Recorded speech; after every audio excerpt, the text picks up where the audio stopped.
L'émission Sur le grill est rendue possible grâce au service de traiteur Barbecue chez vous. Que ce soit lors d'un événement, à votre domicile ou à leur point de vente, ils sauront vous faire vivre une expérience culinaire hors du commun.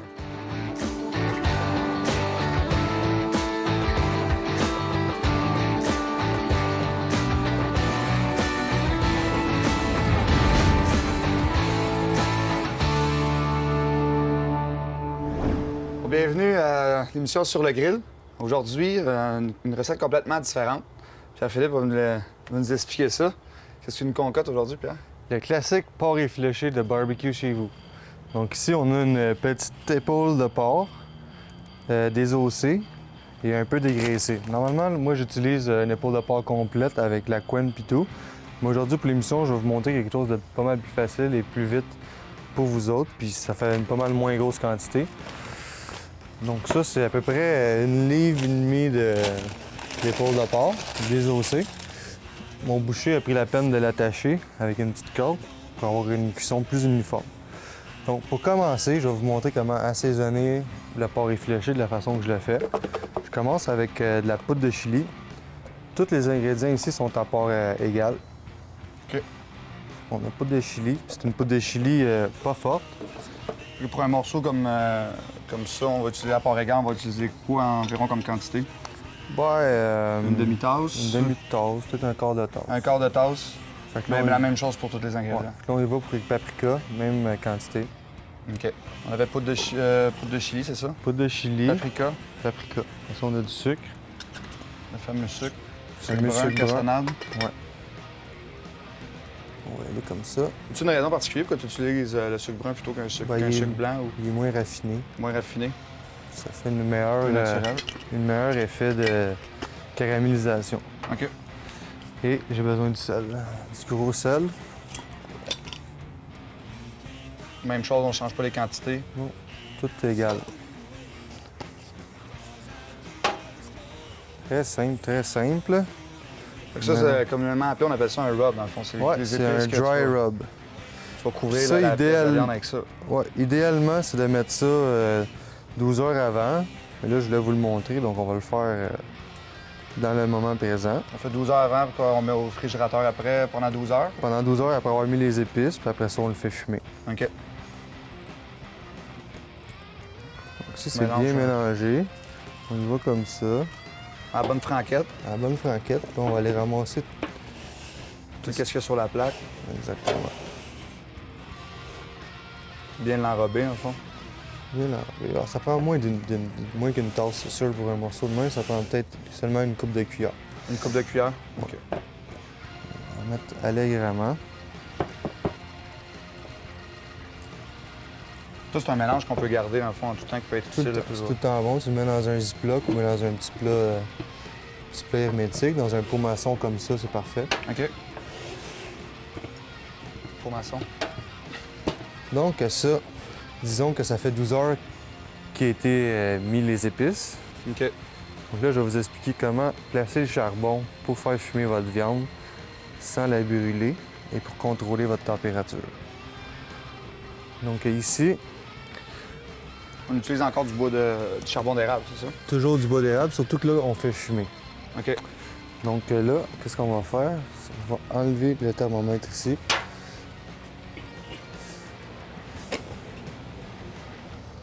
Je vais chercher mon petit sac. Donc ici, vous voyez que le charbon est un peu éparpillé. Qu'est-ce qu'on va faire? C'est qu'on va tout le ramener vers un côté pour pouvoir mettre la pièce de viande du côté opposé. En fond, la pièce de viande ne sera pas directement sur la chaleur. Au contraire, elle va être côté froid pour vraiment qu'il fume tranquillement. Donc je place mon morceau de bois comme ça.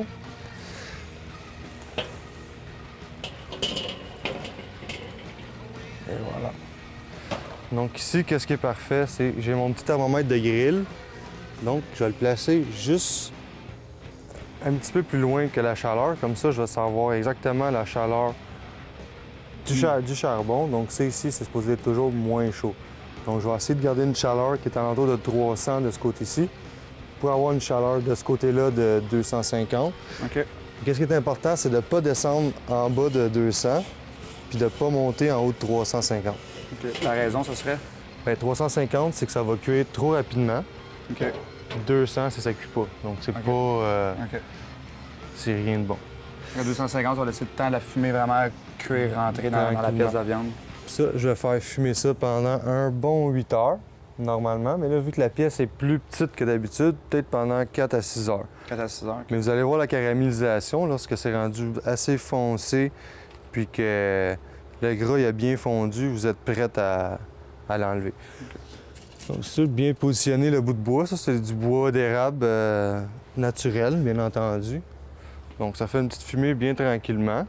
Là, ici, on a l'ouverture pour laisser la fumée sortir. Faire un contrôle, dans le fond. Faire un contrôle. Donc, ça, je mets tout le temps ça du côté de la viande. Comme ça, la fumée, elle sort vraiment du côté de la viande. On passe par la viande pour... Oui, exactement. Donc, ça, on va aller regarder pour la température sous peu. Donc, ça, c'est le fun quand on travaille dehors, hein? On est bien dehors. Donc ici, en attendant, on a une petite salade de choux. Donc, j'ai fait couper du petit chou rouge comme ça et du chou ordinaire. Du chou blanc ordinaire. Tranché en petites lanières comme ceci, avec un peu de carottes râpées. Ça, c'est le classique mix pour salade de choux. Donc, on va préparer une petite vinaigrette pour faire ça. OK. Donc, on va commencer par la mayo. On va l'appeler mayonnaise. Ouais. On prend-tu de la vraie ou pas de la vraie? Ben, moi, C'est ça qui est important de j'utilise de la savoir. Hellman. La C'est sûr qu'une mayo faite maison, c'est tout le temps mieux. Fait que mayo. Après ça, vinaigre, la même quantité. Même quantité que mayo. On parle encore de quoi, un quart de tasse à peu près? Ben, tout dépendamment de la quantité que vous avez De viande. de salade de choux. Là, je n'en fais pour, mettons, salade de deux choux. personnes à peu près. Donc, on y va comme ça. Un peu de hot sauce, ça, c'est au goût. Encore une fois. Donc, ça, moi, j'en ai mis, mettons, une cuillère à soupe. Puis la soupe de sauce piquante. Ouais. Du sel. Ça en prend quand même pas mal. Là, mettons, une cuillère. Une cuillère à soupe. Prendre du sucre. Le fameux sucre brun. Ouais. Mettre une bonne cuillère comme ça.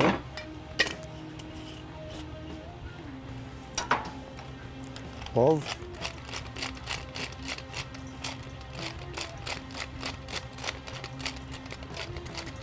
Environ une demi, Une demi-cuillère à peu près. cuillère de poivre.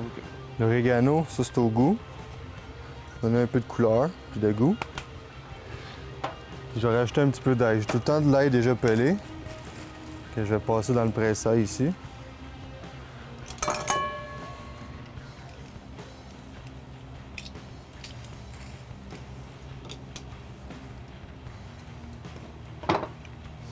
Ça, C'est une différence d'utiliser un pressail ou d'utiliser vraiment le coupé ou pas en vraiment. termes de goût, il n'y a pas de...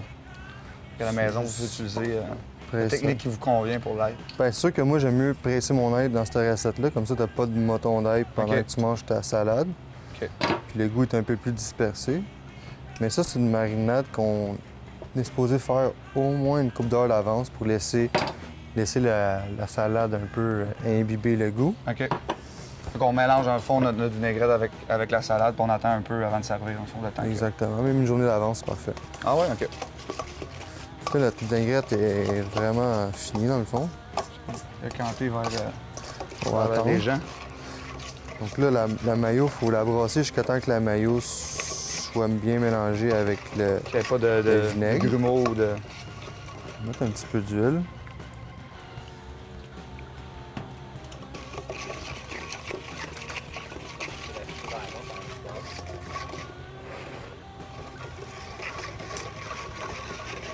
Même s'il reste des petits grumeaux de mayo, il n'y a pas de problème avec ça, ça paraîtra pas dans le produit fini. Bon, on va juste goûter pour être sûr. Donc on est supposé goûter tous les ingrédients. Moi je trouve qu'il manque un peu de vinaigre. On en rajoute un peu. Fait que après ça, c'est une question de goût. On ajuste. Il y en a qui aiment plus le Plus mayo sucré. sucré, il y en a qui aiment plus vinaigré. Moi j'aime plus vinaigré, mais j'aime quand même avoir un peu de mayo dedans. OK.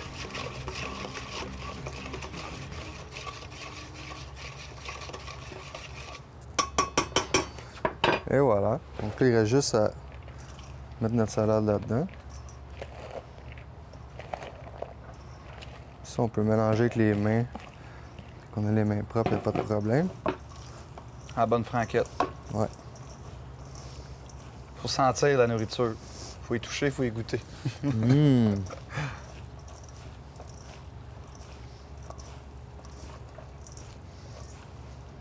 Ça sent déjà bon. Bon, et voilà pour la salade de choux. Fait que là, on va être prête lorsque le porc effiloché va être prête à... Ça, c'est une salade que tu vas utiliser en à côté, En à dedans, côté. Aujourd'hui, Ok. qu'est-ce qu'on va faire? On va faire des oignons frits pour aller avec le porc effiloché à l'intérieur du sandwich. à l'intérieur du sandwich. OK. On va retourner ici.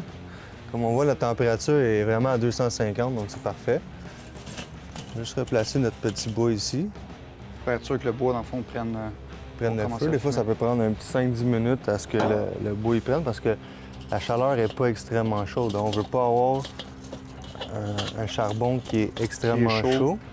Fait qu'on panique pas, on laisse le temps le bois de Ben non, là, prendre. ça va prendre tout de suite, ça pas de problème avec ça. Donc là, qu'est-ce qui est important, c'est vraiment contrôler la température. Donc si je sais que c'est 200 degrés, à 250, donc ici, ça doit être à 200. On va le tasser un peu. Faites attention, puis je saisis pas comme ça, moi je suis habitué. Mais ça, c'est pas de problème avec ça. Je suis pas mal sûr que ça va être à 200 degrés tantôt. OK. Donc, pendant ce temps-là, on va partir nos petits oignons confits. Petite poêle de fonte. Ouais. Comme ça, on y va avec des petits oignons que j'ai préalablement coupés, vraiment en petite lanière comme ça, c'est parfait. Fait que là, je l'en fais pour 2 sandwichs. Ça donne bien, on est deux. Ouais, c'est bon, hein? Je suis chanceux que j'ai pensé à toi. Ouais, merci. Très apprécié, Pierre. Fait que là, il va avec un petit peu d'huile. Es-tu sûr qu'il y en a un peu partout?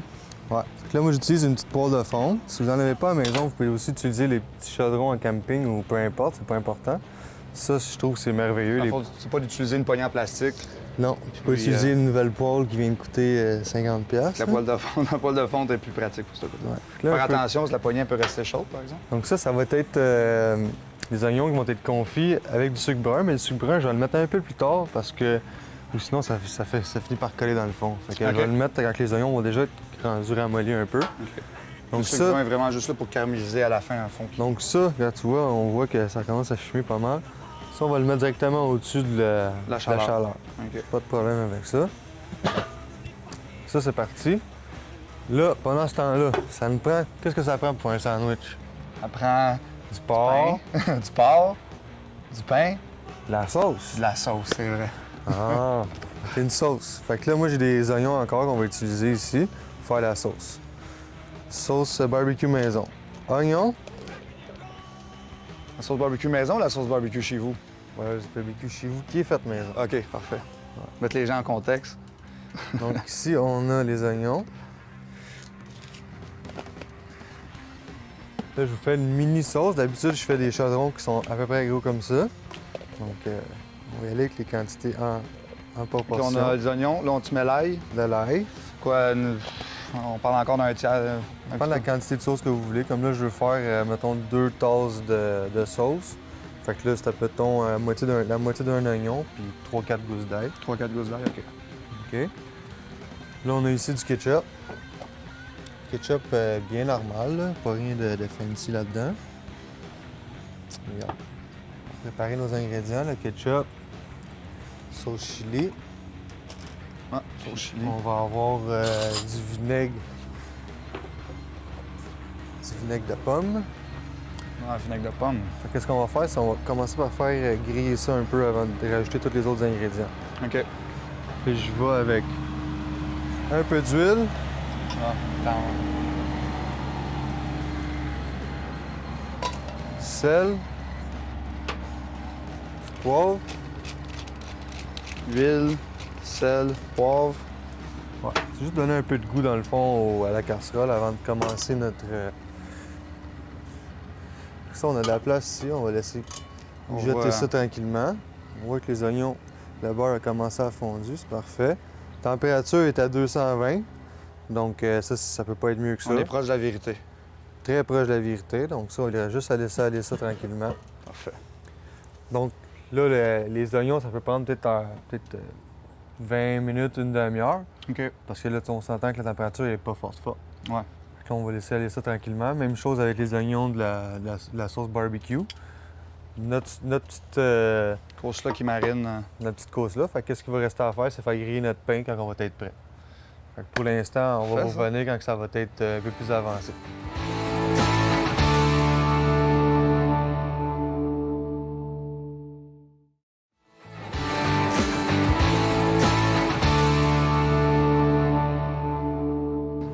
Ouais, Philippe, on était rendu, on avait mis notre porc effiloché avec nos oignons.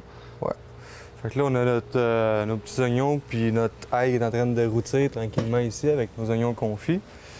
On a notre porc effiloché ici que je peux vous montrer le produit fini, qu'est-ce que ça se pose d'avoir de l'air. C'est caramélisé, rouge, avec des petits bouts noirs, c'est parfait, ça va donner du goût au porc effiloché. La seule affaire qui reste à faire avec ça, c'est de l'effilocher dans le fond, puis de le mélanger avec la sauce. Mais ici, on en a déjà un de fait, qui a déjà été mélangé. Il reste juste à réchauffer. Donc, je vais vous montrer comment que je réchauffe ça. Donc ça, j'y vais comme ça, avec un petit peu d'eau, pour pas que ça colle au fond.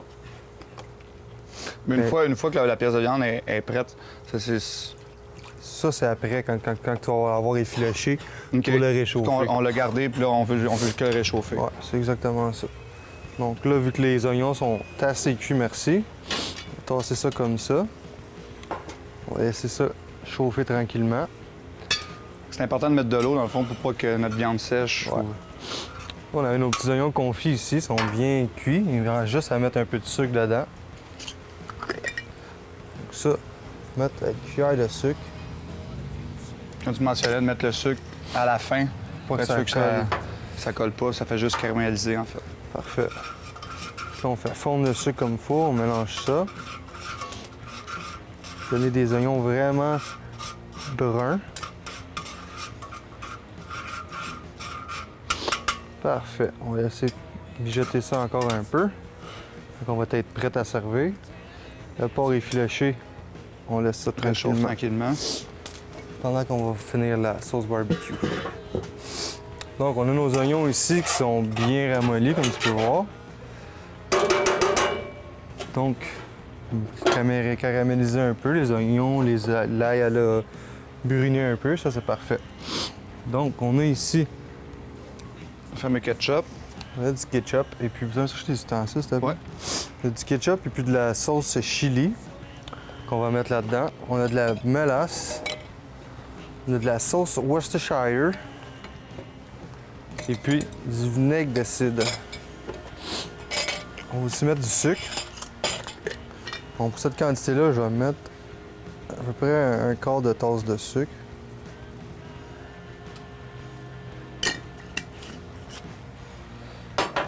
On va mettre un quart de tasse de vinaigre de pomme. Le vinaigre de pomme va amener de quoi de différent? Vinaigre de pomme, vinaigre de cidre, même chose. OK. On va mettre la moitié de la quantité qu'on a mis de vinaigre de Worcestershire. Juste pour donner un petit goût. Si on met une demi-tasse, on met un quart de tasse. Exactement. La mélasse, donner un petit goût sucré et aider la texture. On va mettre un quart de tasse. Et voilà.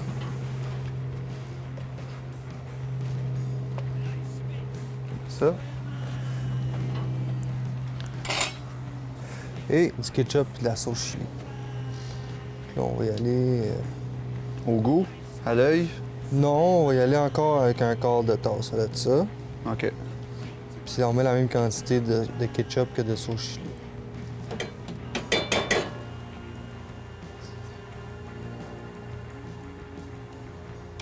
Puis il y en a qui aiment ça plus piquant ou moins piquant. Est-ce qu'il y a moyen d'ajouter la Mais ça, recette pour c'est qu'elle une vienne sauce piquante? qui est vraiment pas piquante. Sinon, on peut rajouter n'importe quelle sorte de sauce piquante dedans. OK. Ou, C'est ça. ou un piment même. Ou Ouais, un piment broyé, comme le habanero, peu importe. Moi, je conseille de la faire comme ça. Je rajoute un peu de rub à côte levée et à porc effiloché. Donc ça va être le sel qu'il va y avoir dans la sauce. Donc, pas obligé de rajouter du sel dedans. Il nous reste juste à passer ça à la mixette à main.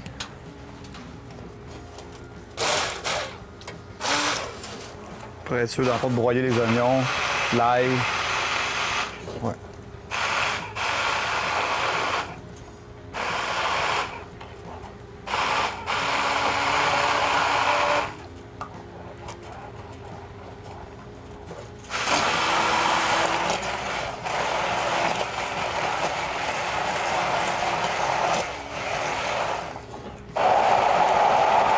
On broie bien comme il faut. Ouais.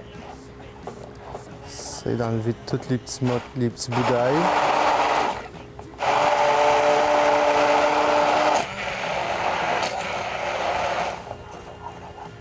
Ouais, beau ça. Ça ressemble à une sauce. Ah ouais, ça ressemble à une sauce barbecue. On va écouter. Parfait. Je connais sa recette. Pas trop épicé. Donc le résultat final, ça ressemble à une sauce qui est assez épaisse, pas trop liquide. Pour que ça colle sur le porc effiloché et puis sur les côtes levées, peu importe le produit que vous utilisez. Donc voilà, la sauce est faite. On peut mettre ça là-bas. Ouais. OK, notre petit porc effiloché, c'est en train de chauffer. Ouais, nos oignons sont prêts. On voit vraiment le sucre qui colle aux oignons. Ouais. Donc ça, on va préparer ça sur le côté pour qu'on soit prêt à mettre sur le sandwich. Donc ça, on va essayer d'égoutter le plus que possible l'huile qu'il y a là-dedans. Puis l'huile que vous avez utilisée, vous pouvez toujours la garder pour faire une autre recette avec. Ça, c'est tellement plein de goût. OK. On la conserve quoi, dans un pot maçon. N'importe comment. OK. Pas de problème. On peut la laisser même sur la tablette ou au réfrigérateur. Fait que notre porc effiloché ici commence à réchauffer tranquillement. Donc on va laisser ça tranquillement. Se réchauffer. Parce que ça, il ne faut pas le faire cuire non plus. C'est juste OK. que ça C'est vraiment juste le réchauffer. Ouais, exactement. Donc là, qu'est-ce qu'il nous manque pour faire notre sandwich? C'est des petits pains. Puis là, on a nos petits pains ciabatta ici qu'on utilise tout le temps pour faire notre porc effiloché. On veut pas avoir un pain qui va être Absorbant ou- trop absorbant, trop de mie. Donc le pain ciabatta, je trouve que c'est parfait pour ça. Comme ça, tu le fais griller. Tu mets un petit peu d'huile. Je mets de l'huile de canola. Il y a un bon croustillant aussi avec le sandwich, le Bon ciabatta. croustillant. De l'huile sur le côté. Juste pour pas que ça colle sur la grille. Puis on va les placer sur le grill.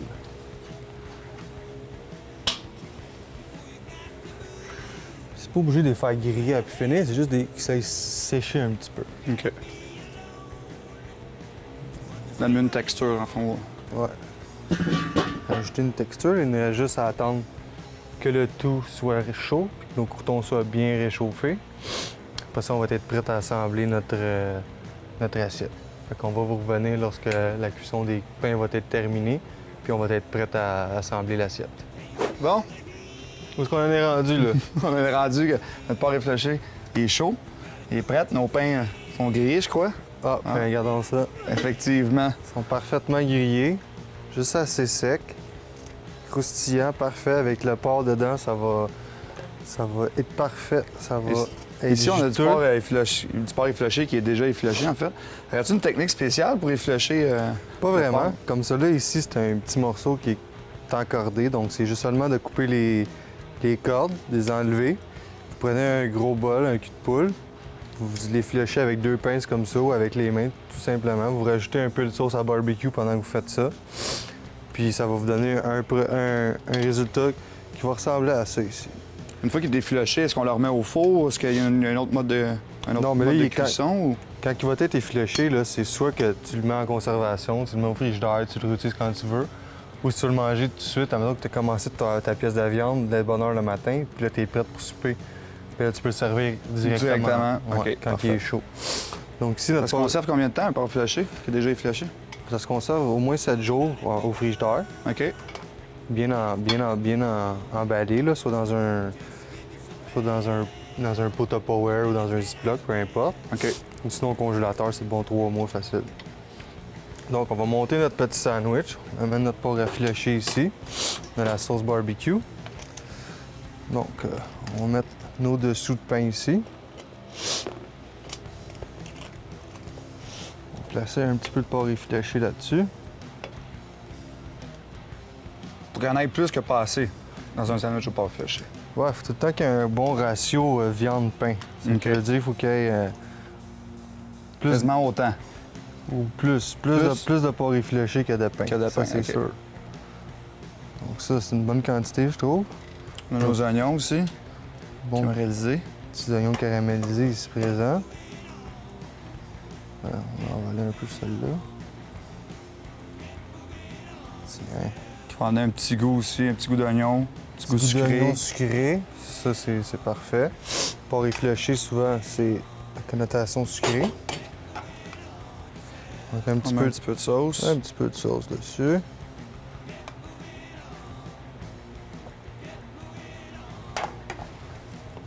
On recouvre le tout. On couvre le tout, mon ami. On va être prêt à Ouais, manger. bon, ça ça. sera pas trop bon. Ça sera pas trop long. Ça sera pas trop long, ça va être bon, par exemple. Ouais, ça, c'est ça. Avec la sauce-là traditionnelle à côté, qu'on a laissé prendre le goût de notre vinaigrette. Et voilà, mon cher, on est prêt à goûter à ça. Ça, chef. Faut que tu goûtes avant. Ah, faut que je goûte avant. OK, parfait. On commence par la sauce là. Vas-y.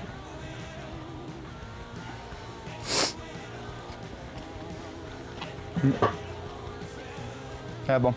Ça On goûte? on voit que Ça a pris le goût? ça a pris le goût. Bon, fait que là, Là. je veux voir si tu vas en avoir partout. Ouais, c'est ça. Faut que je fasse attention. Elle est Faut habituée, pas avoir peur, je suis habitué, c'est sûr, mais faut pas avoir peur de se salir les mains.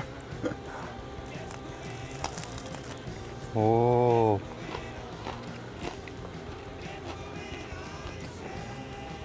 Quelque chose. Quelque chose? Quelque chose. Avec l'oignon, la sauce, le goût de fumée, le pain croustillant, un goût crunchy. Wow. Parfait. Yes! C'est ça, chef. Félicitations. Approuvé. Approuvé. Yes, sir. Donc, une recette facile que vous pouvez recréer à la maison.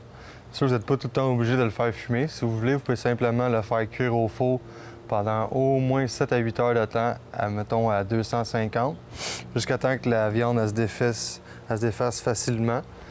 Puis, vous le servez dans un sandwich. Vous pouvez le servir sur une pizza. Vous pouvez faire toutes sortes de trucs avec ça.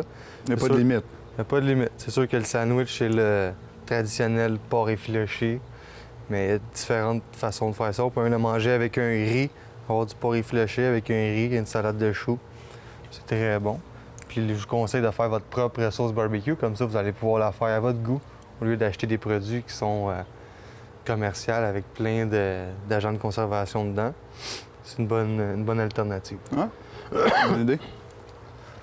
Donc c'est ça qui conclut notre émission sur le porc effiloché. J'espère que vous avez apprécié cette belle petite recette. Moi, en tout cas, j'ai très apprécié, je te dirais. Ouais. Ouais. La semaine prochaine, Pierre-Philippe, qu'est-ce que tu nous concoctes? Ça va être les fameuses côtes levées de barbecue chez vous, qui vont être aussi fumées.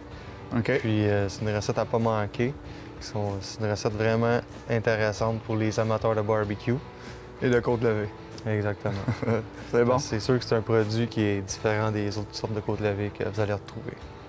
C'est ça, chef. Félicitations, merci. Merci.